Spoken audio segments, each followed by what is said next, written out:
QI for an episode which is all about justice. Members of the jury, the just Brian Cox. The judicious Rhys Darby. The judgmental Jason Manford. And a jailbird Alan Davies.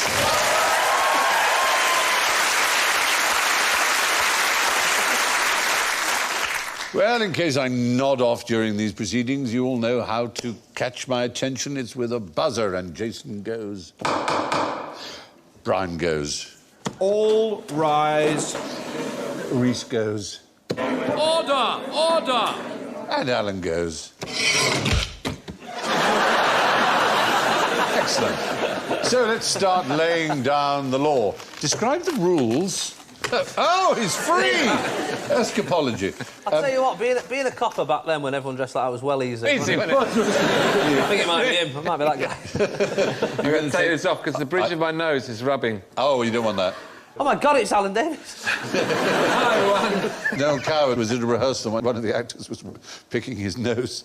He thought secretly, and Noel shouted, "Wave when you get to the bridge." Anyway, describe the rules on a pirate ship. Rules? Yeah. What sort of rules would they have? Obviously, they've got a captain. Yes. So he's in charge. So I imagine he gets most of the gold and whatever they find. Well, oddly enough, now, they had two senior officers, the captain and the quartermaster.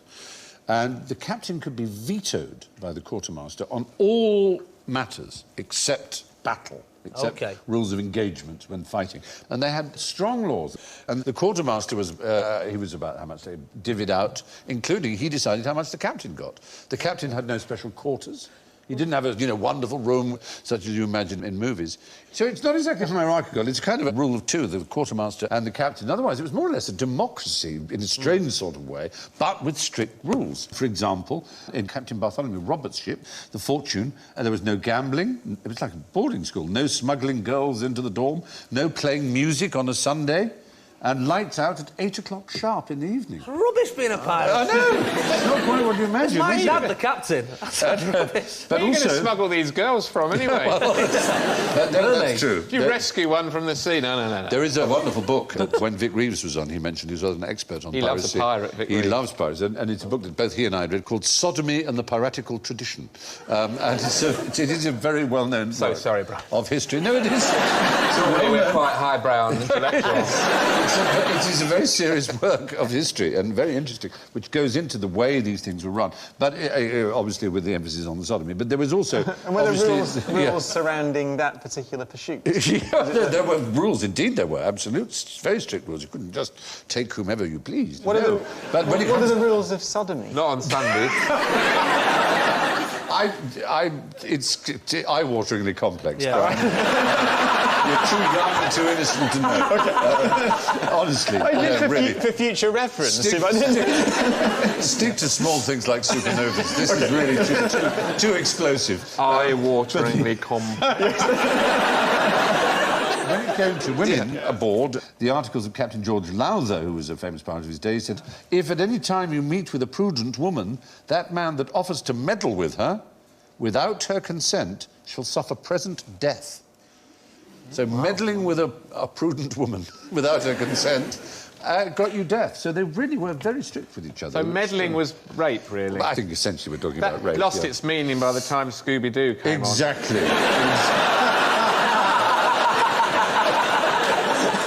Why you pesky kids haven't meddled? Notorious gang rapists. That's just terrible. I'm ashamed of you. I mean, do they have pirates in New Zealand? We've been attacked by pirates on occasion. And you didn't have anyone transported to New Zealand like Australia? No, it was a destination of choice for those seeking adventure and death. Nothing's changed. Nothing much has changed, no, exactly. Why is the pirate's voice similar to the farmer's voice? Why? Is there something... Arr! Get off my land! It seems so... There's one man responsible. Do you know who it is? It'll be a film actor. Yes. Oh, OK. In Treasure Island. He played in a great performance of Treasure Island. And in fact, Tony Hancock, the great comedian, he first started out as an impersonator of this actor. Lawton? No, not quite as well known as Lawton. In his own day, he was very, very well known, but now less well known. Anybody? We've mentioned on QI before. Hang on a minute. The chances of Alan remembering it are... Someone in the front row saying, you've done this! This was on Dave on Tuesday! New facts! Yeah, well, it was Robert Newton, anyway. Robert Newton. Thank you, yes. Robert Newton. Robert Newton is the right answer, but it doesn't count because we've had it before. There we are. Prowse almost did that, didn't he, to Darth Vader? He has a West Country accent, didn't he? Yes, and he famously thought that he was going to be used, didn't he? Yes. With his West Country accent, he got redone. I am your father. Very upset. I'm your father, and I'm your brother as well. Sorry for when I tore there. Joking. Well, see? Darth Vader on a big tractor. Trundling down the corridors of the Death Star, chewing a bit of straw. Darth. Mr. Darth to you. Mr. Darth. It's... yeah, anyway. You know the skull and crossbone flag? Yes. Did they really have that? Because, I mean, that's really giving it away, we definitely covered that in the last series. Really? I must have missed that. Alan will tell you all about it. Go on. Jolly Roger. Well, yeah, everyone knows it's called. Or is that a proposition? Maybe later, Alan. It's been 10 years, Stephen, and I've finally come round to it. It's time for a Jolly Roger. An eye-watering Jolly Roger. All right, now, what's the difference between a Californian prison and a medieval dungeon? Now you can see we've very cunningly placed the Tower of London, which is a medieval dungeon, or part of it is, next to Alcatraz, which is, of course, a famous Californian prison. Is it anything to do with the fact that you can't get out? Alcatraz is famous, isn't it, of being like... Of prison. No, not out of prison. How'd you get out of prison? Oh, Rhys. If you're popped in a dungeon, you're given manacles, like you had earlier, and you're given board and lodging, essentially. And we go on today about prisoners having to... It's like a hotel. And look how much it costs the government. Well, in the medieval days... Oh, they made them work. Not just made them work, they made them pay. They had to pay for their manacles. Wow. They had to pay for their foot gyves. They had to pay for their everything. They had to pay for their accommodation. So they had jobs. Well, no, that was the awful thing. A lot of them, pretty obviously, were not very rich. So what happened was that they usually then ended up in debtor's prison because they couldn't afford to pay the fee. Is that a picture of the returns desk? I don't like that. These are a nightmare. They really hurt. But yes, I mean, when they closed the Fleet prison in the 40s, they discovered some people had been there for 40 years for what was a small debt they couldn't repay. Anyway, the point is, medieval dungeons, you had to pay your fee. And in California, at least in Riverside County, they've reintroduced such a system. Its county jail now charges inmates $140 a day to be in jail. $140. It's more than like a Premier Inn. It's more than a Premier Inn. That's more than Lenny Henry pays to stay in hotel. So that is quite a lot of money. Yes, and county council... Then again, there's no table tennis at Premier Inn, so, you got to weigh it up. It's true. Pamela Walls of the council noted it may prove hard to collect reimbursements because those defendants who are convicted of crimes and incarcerated typically have limited funds. What a system. The supervisor, Jeff Stone, he thinks these are very challenging economic times and it could be a great source of revenue that could return $3 to $5 million a year. But... unlike in Britain, where you still had to pay, even if you were innocent, at least in California, if you turn out not to have been guilty, you get your money back. Oh, dear. Yeah, so... But, like, where are these people getting their money from? Is from crime, isn't it? So all it's doing is encouraging them to rob more stuff. They think I'm going into prison, right, I better rob a load of stuff, it's going to cost me a fortune. They're just about to catch me. I better rush into this shop and take a till. It's true. They can work once they're in prison, though, can't they? From in prison. Oh, indeed, in most prisons there's work. When I was in prison, you can set up a little lemonade stand or something in the basketball court and, you know. I had to paint soldiers when I was in prison. I was in prison when I was paint toy ones? There were little toy soldiers. Yeah, oh, wow. Yeah. So it was quite sort of relaxing work. Then I was put on the polishing the corridor duty, which was not so pleasant. Oh. When were you in prison? I didn't know you... Did you not know? Oh, I have a checkered past. There's a can of worms. 4 years ago now. We've moved on, Brian. We've moved on. Many people believe I should still be. You're going to an institution for several years and you come out in debt. Yeah, it's rather like being a student. Yes, exactly. Very well put. That is basically what students... Except you learn probably a lot more in prison than you would. You learn a trade. That also. You get a trade, you come out with a trade. Useful trade. Bouncing. You learn how to be a bouncer. Don't take this question personally, Alan. I didn't write this question. All right. OK. Now, what sort of person would say that Alan has a very small penis? I'm sorry. My wife. No! And this is a legal question. It is very much a legal question, yes. Oh, OK. I'll tell you the world we're in. We're in the world of defamation, all right? Let's say I was to write a novel about someone who presented a quiz show called K.I., who was called Simon Dry, and he had a regular sidekick with curly hair who was called Andrew Devons, and had a very small penis. The idea is that he'll never sue because he'll never say, this is obviously based on me. Because no one will say, it's obviously based on me because my name's like that and I've got a Oh, hang on. So that's the idea, is that when you want to slander somebody, you put in certain things that they would never admit to. They'd be too embarrassed to say that it's like them. There was a writer who was snubbed by Martin Amis, the great novelist. That's Martin Amis there. Peter James was snubbed by him, and he got his own back by creating a character called Amis Smallbone, whose manhood is compared to a stubby pencil. And presumably Martin Amis does not sue. Was it Martin Amis? Who was it who wrote about Norman Mailer and put a little sort of to the appendix, you know, to the index, because they knew that Norman would always look, and that it just said Norman Mailer, and it said, yeah, hi Norm. That's right. It's a bit like that Jewish joke, isn't it, about the will being read out, you know, and to my brother-in-law Louis, who always wanted to be mentioned in my will, hello, Louis. There are. Why do we get away with that as stand-up comedians when someone heckles you and you have a go back and you say something in front of a room of, you know... Well, it's a kind of understood contract between an audience and a comedian that someone heckles and you go, if I want any shit from you, I'll squeeze your head or whatever. Yeah, yeah. You know, some stuff. What's that?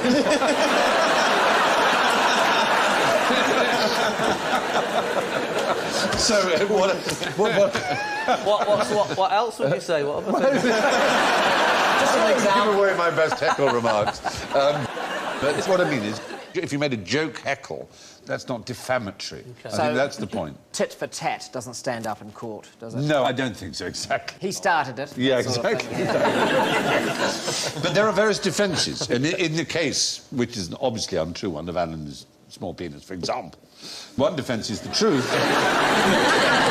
The person does have a small penis. The other is parliamentary privilege. So a member of Parliament can get up and say, Alan Davies, Mr. Speaker, has a small penis. So another member of Parliament get up and say, he's a grower, not a shower. The point of order. The point is, you couldn't sue either of them because under parliamentary privilege, there's no action that could be taken. There's increased privilege in peer-reviewed scientific journals as well. Oh, that's privileged? Yes, it is to some extent. So that if you're quite rude about a fellow scientist... Yeah, as long as it's in a peer-reviewed journal and it's not malicious, then you're allowed to do it, in the interests of freedom of debate. I could publish a paper reviewed by my peers about your penis, and I would be relatively immune unless I was being malicious about it. Right. Now, that's the phrase, of course, they use in American defamatory law, is absence of malice. If you can prove absence of malice, then you can say almost anything, which allows... I like his small penis. Yeah. That's a It's film. very, very tiny, but it's wonderful. Surely at some point sarcasm must come in. Well, there's that, if you can prove that, exactly. So the other one is good faith. I genuinely thought he had a small penis. I didn't mean it as defamatory. It was said in good faith. That's one thing. The other is opinion, which is... It was just my opinion. Compared to mine, it's small, OK? Right? It's a review. It's a review, exactly. 1 star. The other is the public interest. The public has a right to know the size of Alan penis. That might be a defence. The other is consent. He agreed with me about the size of his penis. The other one is vulgar abuse. Surely you didn't believe me when I said you had a small penis. I was just being rude to you. I was not defaming you. It'd be like if I called you, you know, one of the unacceptable taboo swear words. If I called you a motherfucker, you know, it's not defaming you. Whereas if I actually wrote down that I believed you actually incestuously did have sex with your mother, that would be defamatory. So that's the difference. Not with a penis that size, it's pointless. That's just going all over the place. Can we see the evidence? It's all about evidence. Not from there, it's mine. Just let me... No, settle Brian. this. Never the first person at home going, I should never have gone HD.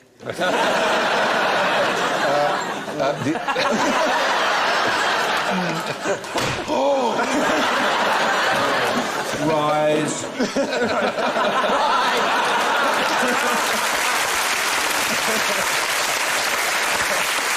Very good. Thank you. Thank you. There is a... Is this on BBC Three these days? So sorry, I'm Brian, I know. Anyway, that's the point. Saying a character isn't very well hung could save you from a libel action. Which reality TV format was invented by Charlemagne's father? There's a picture of Charlemagne. Big Brother? It's not as well as Big Brother. All I will right. give you a clue. Celebrity Big Brother? On Channel 5. I'm a king, get me out of here. That would cover it. I can tell you it was presented by Dale Winton. Supermarket Sweep? No, Total Wipeout? What else has he done? Oh, yeah, you're pretty good. Yeah, you're good. Yeah, I know the workings Big of... fan. yeah. You're good on Dale. Yeah. You probably don't know who Dale Winton is, do you? Chap or lady? Audience, behave. He was a very charming gentleman, Mr. Winton. Well turned out, crisply well turned out gentleman. Very nice man. Who was his father then? Well, Charlemagne's father is a good question. Unlikely to have heard of him. I'd be very impressed if you have heard of him.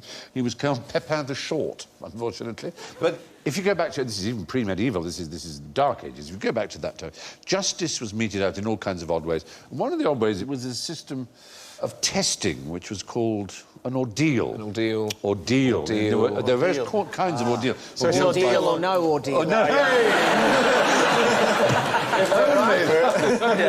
If only with Noel Edmonds we were talking about, then that would do it. Is he a lady or a man? Is Noel Edmonds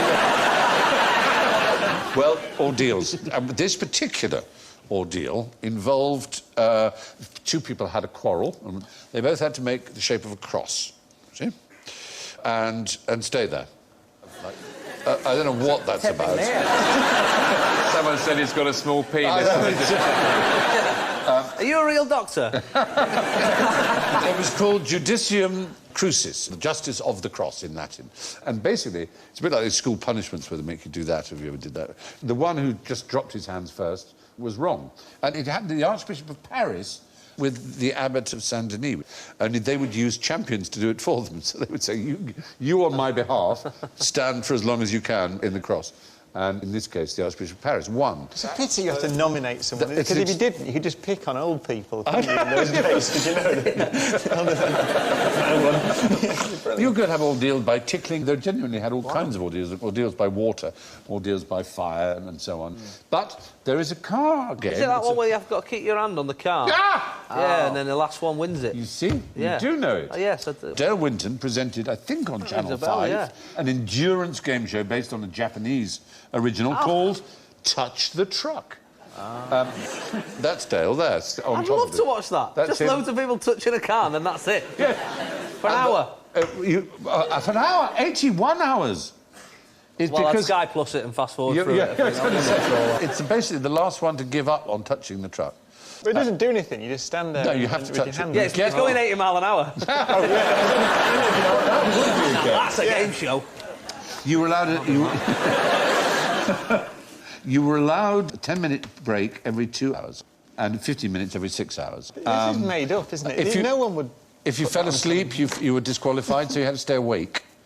You couldn't just lie on the car with your hand on it, so you had to be consciously touching it. And the idea was the last person left touching it won it. And the winner, you probably want to know all about him, I expect, he won the truck, obviously, and he sold it. In order to raise funds to stand as a political... Arm surgery. No. To stand as a political candidate. He stood for Kingston and Surbiton at the 2001 general election. There was a turnout of 49,093 people, and he secured 54 votes. Wow.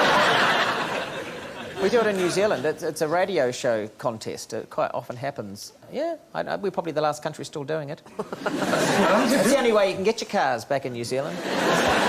Doing it on radio sounds even weirder to me, I have to say. Still touching it? They're still touching it? Do you have to drop Still on touching it? No, they interview the people who are touching the car. So Right. I've got John here. How's it going? Ah, good. I'm still touching it. You know. How many hours now? 7. Anyway, that's it. That's basically a game show inspired by a Dark Ages... endurance test, yeah. Extraordinary, isn't it? What sentence would you recommend in Jedward Justice? Life. I'm feeling very sorry here for Rhys. We're giving you all kinds of cultural references that can mean nothing to you. Have you heard of Jedward? Yeah. Are they judges? They look very young. I believe Irish... Are they twins? They're conjoined twin judges. They're not conjoined, Well, they've done well, haven't they?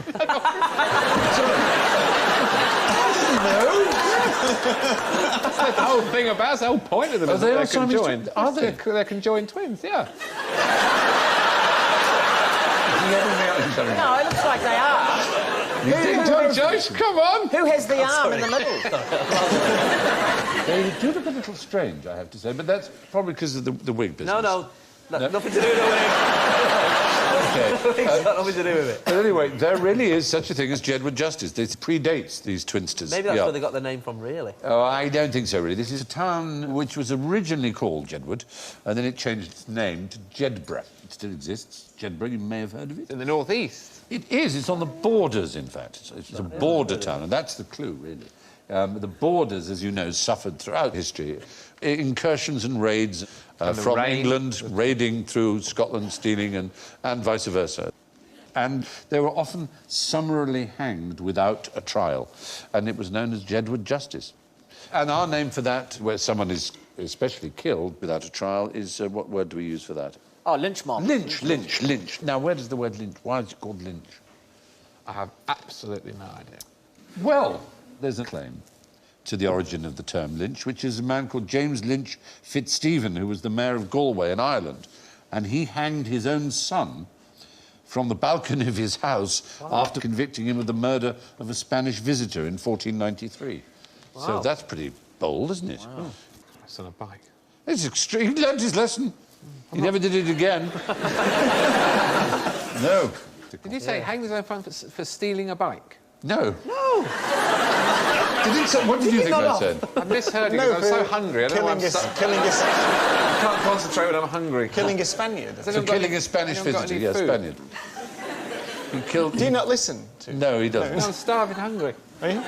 And now I can't concentrate because I'm having a blood sugar crash. I never get called up for jury service and you're hungry in the afternoon. What was it, kill a Spaniard or stole a bike? It's quite an important difference. Starving. Can I get an apple? Where did that come from? I don't know. Stole a bike. Your mind was wandering. Up, I was thinking about pasta. When his brain sugar drops, I'm afraid all kinds of weird things start to happen. Well, has no one got something to eat here? Can we not... Are you bringing something down? Here you go, come on. Thank you very much. There we are. What's got? Some homemade Flapjack. Oh, flapjack. I did. Oh, thank you. Yeah, go on. Oh, she has them kids. Very good. You got something to eat for Stephen as well? No, honestly, I'm fine. When was the bicycle invented? It wasn't invented in 1493, was it? So it's No, doubly... it wasn't. Doubly ridiculous. In fact, just questioning Alan's... As if Alan's mind works on logical rails. You'll be found guilty of that. Stole me bike. You what? I don't know. I don't even know what it is. I don't know what it is. It should be just enough sugar to get your mind to tell the difference between somebody murdering a Spaniard and stealing bikes. Before the invention of the bike. Yeah, exactly. All right. Let's just do the question again. Come on. No. You don't get away with it that easily. Anyway, moving on. Why should you never leave a judge in a room on his own? He might sentence himself. As it were. As 'twere, yeah. As 'twere, yeah. Well, you're not allowed to. Well, if you're a barrister, you're not allowed to. That's right. I used to work at the Crown Courts in Manchester, and as the accused. And, quite a bit. No, I used to. My dad and auntie were stenographers, so I used to sort of do like over the summer. They use those machines? Yeah, that sort of. Oh my goodness! That sort of palaver. And if you were the last barrister knocking about, you weren't allowed to leave if the judge was still in. Exactly right. Yeah. It's called dressing the judge. You don't actually dress him, it's just known as dressing the judge. They're a smug-looking lot there, aren't they? They look One of the backs had a lovely moment. He really is. It's a bit of a bliss out, isn't it? He's really very happy. But in fact, in actual terms of dressing a judge, it's a very expensive business. The High Court judge's attire can amount to £14,920. That's quite expensive for your work gear. It includes the cost of 2 scarlet robes, like this, and a silk one. The horsehair wig costs £1,295. They have court breeches with buckles at £665. Stockings, suspenders. Yeah, well, they do have to wear stockings. Bras. When you take silk, you have to wear 2 pairs of stockings as a barrister. And the reason for that is that Queen Victoria was very offended by the sight of men's hairs sticking out from their legs through the silk tights. That is so horrible. they had to wear 2 pairs of tights so their hairs didn't stick out. And this tradition continues to the day. Isn't that interesting? Yes, it is, Stephen. Thank you. Good. But the wig sort of doubles up now because, I mean, I don't know if it's always been the case, but in a sort of Superman-type disguise, like, if you ever see a judge out of his wig and robe, and he looks completely different. So he can sort of have a little wander around Manchester City Centre, even though everyone hates him, and no one knows that they hate him. That is one of the reasons they cling on to this whole business. They say it does give them a kind of anonymity. Barristers are not allowed to shake hands with each other either. I didn't know that. Yeah, they're not allowed to shake hands with each other. Well, they fist pump, do they? You see? Out of court, they don't shake hands with each other. Interesting. I think it must be down to just well, if he's looking after me, I don't want to see him I guess fraternising with the enemy sort of thing. Do you know about this one? You might do it. If you're not properly dressed as a barrister, if you've not got the right black and white, or you're wearing a colourful tie or something like that, the judge, as it were, can't see you. Right. He actually says, I cannot see you. And also, I cannot hear you. If he's not properly dressed, I cannot hear you. You can shout as loud as you like. If he's not properly dressed, can't see you, can't hear you. All of that. So that until they wear the right clothes, they cannot be seen or heard by the judge. It'd be a weird situation if you didn't know what item of clothing you had on that was offending him. Yes. And you'd be going, is it the bow tie? Is it the... And then, like, the second you took it off, he went, hello! Well, there was there you are. Anyway, now, what happened when the biggest miser in the land forgot his reading glasses? He made an error in which he gave away his fortune, or something happened. No, because he'd forgotten his glasses, he wasn't able to sign a document, because he couldn't see. So he said, I'll take the document, I'll sign it at home. What might that document have been? His will, maybe? His will. Yes. So, there he's got his will. He said, I can't... I'll take it home and sign it at home. He got home. Died. Yes. Oh. Now, that case, his name was Jennings, and he was very, very rich. And he had quite a lot of family. So there was a case called Jennings v. Jennings, or as a lawyer would say, Jennings and Jennings. And it started in 1798 when he died, and it ended in 1915. Wow. Wow. Why did it end? The jury all died. No.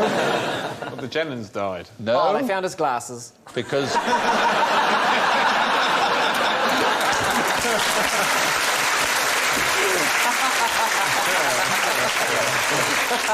He died for the same reason that the fictional version of this case that Charles Dickens made famous in his novel Bleak House, Jarndyce versus Jarndyce, which he based exactly on this story, for the same reason. The estate ran out of money.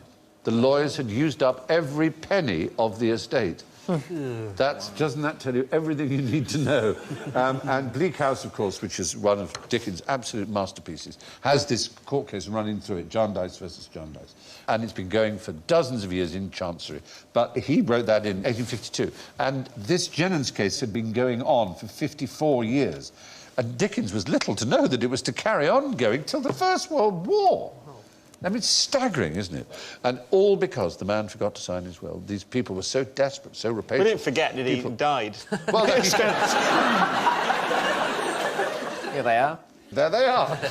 I know. Must be very good glasses to help you read that book. Yeah. Have you done your wills? Have you had that chat? It's actually depressing. Well, you had a lady come round to the house and I sat down with her, and because she's so used to talking about death, Yeah. she's sort of, like, not bothered about it. Nonchalant. Yeah, I'd say so. And she sat there and she said, right, so if you die, where do you want, you know, your money and house and all that to go to? I said, well, the wife and the kids and that. She said, and what if you and your wife both die? I said, Steady on. I said, well, just, you know, the kids, and then, you know, maybe the kids go with my brother and that. And then she said, and if you and the whole wife and the family's kids wiped are all out? wiped out, I said, I'd like to spend some money on some sort of inquest. See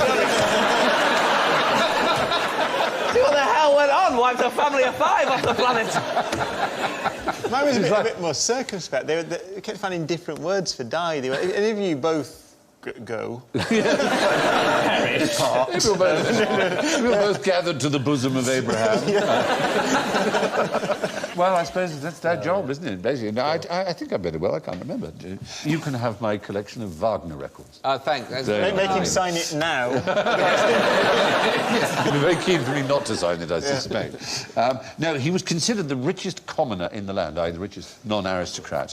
And he lived in Grosvenor Square in a very sumptuous and beautiful house, except he lived in 2 tiny little rooms in the cellar. And he kept the sumptuous rooms because he charged visitors to be shown round them. That's how much of a miser he was. Only 3 ghosts was a visited him. That would have sorted that out. Be the biggest turkey in a window. Exactly right, exactly. Day. Tiny Tim, last of all. Anyway, where would you find a precocious toddler, a fertile octogenarian, and a moron in a hurry? Is that on...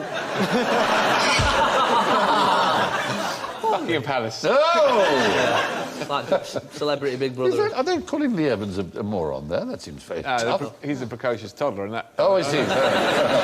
Phew! Again, this is in law. A moron in a hurry. Well, we've all been that. Yes, we have. These are sort of fictional types of people. That they use in law That they use language. in law. The most famous one is the man on the Clapham omnibus. That's to do with advertising. I.e. what we would call the man... No, it's not. It's just the man in the street. Oh, I see. English common law is based on the idea of the reasonable man. What would a reasonable person think? You know, the man on the Clapham omnibus is not stupid, but he's not a professor of astrophysics. He's not a moron in a hurry. He's just an ordinary, sensible citizen. And that is used as a standard by judges. And a moron in a hurry is used as a standard for another kind of problem in law that might come up. It's in the area of passing off. Do you know what I mean by passing like off? logos or something. Yeah, so Like, expand. Almost like false advertising. Or maybe plagiarism. That's more like it. As it were, product plagiarism. Yes. Suppose I brought out something called Boca-Bola, and it was in a can exactly like, with the same lettering and the same patterning. So would that the would be moron in a against the hurry law. A moron in a hurry probably... Would he notice that? If it was green, not red, he would notice. Even a moron in a hurry would notice. That would not count as passing off. Right. But if it was very similar... and he thought, oh, I'm buying a can of Coke. That's passing off, you know, because you don't have to look very hard. You can just quickly see it seems to be the same thing. Right. So that's just used as a sort of type. Got to be careful there, because you've also got people who are not very observant. Well, there is that. You know, I mean, that's me. Are you not an observant person? Well, yes. When I was in the army, there was an observation trail we had to do, and you had to walk through the bush and they put all these things that you had to go through and have a look, and then when you came out the other end of the bush, the sergeant would ask you, okay, what sort of things did you see? And I told him I saw 3 things, including the cone, which marked the exit. So there was really just 2 things I saw. And there was 17 things in the bush. And one of those was a tank. But, you know, my excuse was a lot of it was camouflaged. Yeah. That's good. But I'm not a moron in a hurry. No. Because I took a long time. A casual moron. 3 times the length of time. A casual moron, Yeah. yes. So you'd be a fertile octogenarian then. In that. Yes. Well, the fertile octogenarian is a fictitious character that presumes that anyone, even an octogenarian, can parent a child. So they're these kind of archetypes. And What's the kid? Why is she in a mood? because she's toddler. Like a fertile octogenarian at the other end of the scale. Oh, OK. To be fair, she's not a toddler. She's a bit older than that. She is. She looks jolly cross, doesn't she? Jolly cross. Anyway, not in the realm of fiction and certainly not legal. Can you explain this? 2 people claim to have had sex on the moon. Who are they? How did they do it? Well, they're clearly under the moon. Yes. That's amazing. Yes, they are rather, aren't they? Wikipedia says not Armstrong and Aldrin. Well, they hope not. So it's not the astronauts. So there's no one that's actually been there. Not on the moon itself. But are there any bits of the rock. moon on Earth? Yeah, moon rock. Yes. In the spring of 2002, an intern at NASA at the Johnson Space Center in Houston, 3 interns, stole the whole safe full of rock samples there. The ringleader, Thad Roberts, and his accomplice, with the wonderful name of Tiffany Fowler, apparently spread the rocks on a bed and did it on the rocks. That doesn't sound... It's horrible. They got the rocks off on the rocks. I don't know how you explain it. It does sound uncomfortable. It does sound terrible. But it's certainly unique. I don't suppose any other couple on Earth can claim to have shagged on the moon, or at least on bits of the moon. I think I own a bit of the moon. You own a bit of the moon? Yeah, someone got it me once for my birthday. Oh, it's like having a star name. I don't know how That's legitimate nice. it is. I'm just waiting for Branson to sort it out. Yes. Then I'll go up there and have a little look. You'll probably know more about this than I do, but Virgin Galactic is not the only company that's seeking to offer at least a journey out of the atmosphere. Yeah. But it'll be quite a short time out of the atmosphere. Yeah, you're there for a few minutes. It'll cost a lot, but Yeah. would you consider doing it? I would. You'd love to see it. undoubtedly. Yeah. It's more of a thrill ride, isn't it? About 2.5 minutes, and then you come down. Like the vomit comet, which is the I way you did plunge. that, Have you done that with which the was miners? Oh, yes, great you did on fun. your show. Yeah. So you did, yes, absolutely. And that's remarkable. I have to say, I watched it and I admired you did very well. But I was really admiring the cameraman. Spinning around. Yeah, managing to keep you in shot. Yeah, which that's can't have been easy. But there will be bits of the moon other than the bits that were brought back on the surface of the Earth. There's quite a lot of moon and Mars because you get meteorites that enter the Earth's atmosphere. And it may be apocryphal, but there's a story of a piece of Mars hitting a dog in Egypt and killing the dog. Yeah, what are the chances of the unlucky dog? But it's one of the Martian meteorites, one of the famous Martian meteorites. And presumably ended his life. Yes. Coming in at quite a speed, quite a Go, lick. bonk. If he caught it. There's also a story of a woman whose leg was broken by a meteorite. He was in bed and one came through her roof and broke her leg. Brian, is the moon the same all the way through, or is the surface different from the rest of it? It's not got an iron core because it's thought to have been blasted off the edge of the Earth by a collision early on in the formation of the solar system. Did they go down very far, the Apollo astronauts, when they were collecting samples? No, they just scooped it off the surface. Into a sack and off they went. Yeah. That's some of the evidence that tells you that the moon was blasted off the Earth at some point in the past because the composition of the rock is very similar. Anyway, I should point out that this story that Thad Roberts tells of shagging on the moon, not everybody believes him. Some people think he's just a big old show-off, and it's not true. But he certainly claims it, and so who knows. And finally, why would I encourage a psychopath to eyeball my crotch? Look at that picture. Wow.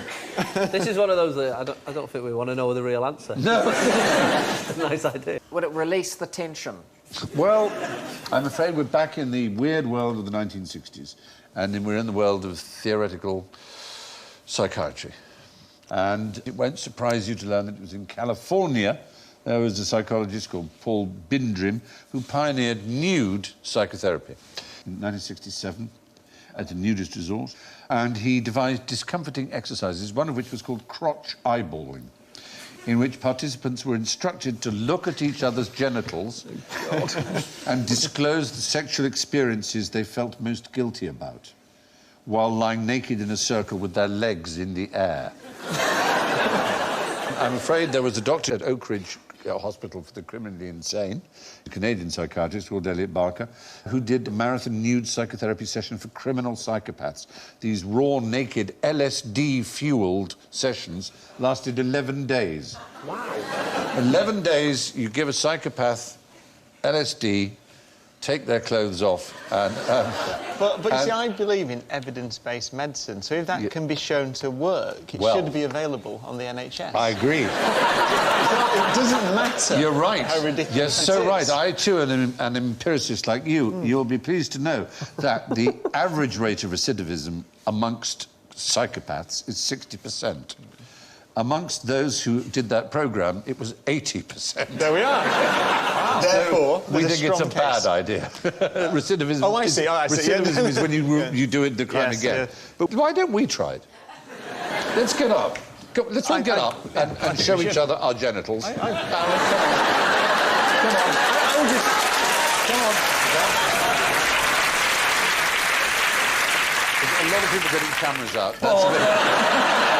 We're in social networking. He's got a very long telephoto lens as well. It's insulting. You won't see mine from there. You'll have to come here.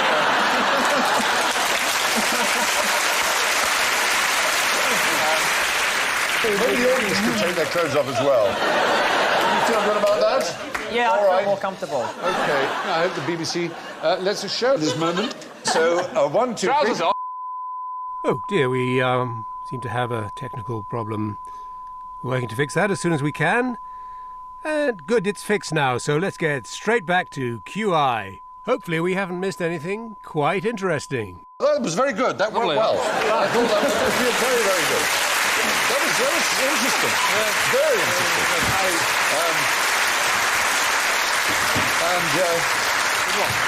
I can see why they call you Brian Cox now. Yes. And a blue one is Yeah, I know, all right. Anyway, we've learnt a lot about each other and about the audience. Thank you for participating as well, audience. Very kind. It was very interesting. It was very revealing. And talking of revealing, there is something, after all, to be said for crotch eyeballing. There's a lot more to be said for score eyeballing. And my goodness me, do we have some scores for you today. It's hard to believe that a man of such intellect should be in last place, but I'm sorry to say, on -7, it's Brian Cox.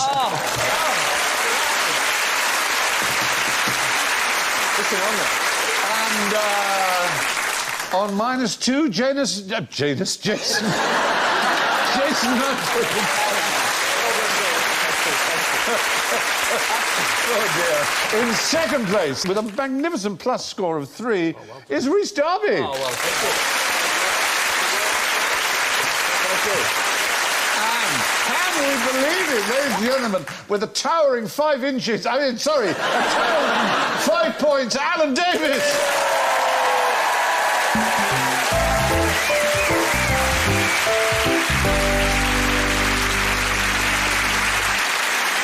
Remains to me to thank Rhys, Jason, Brian and Alan, and may God have mercy on your souls. Good night.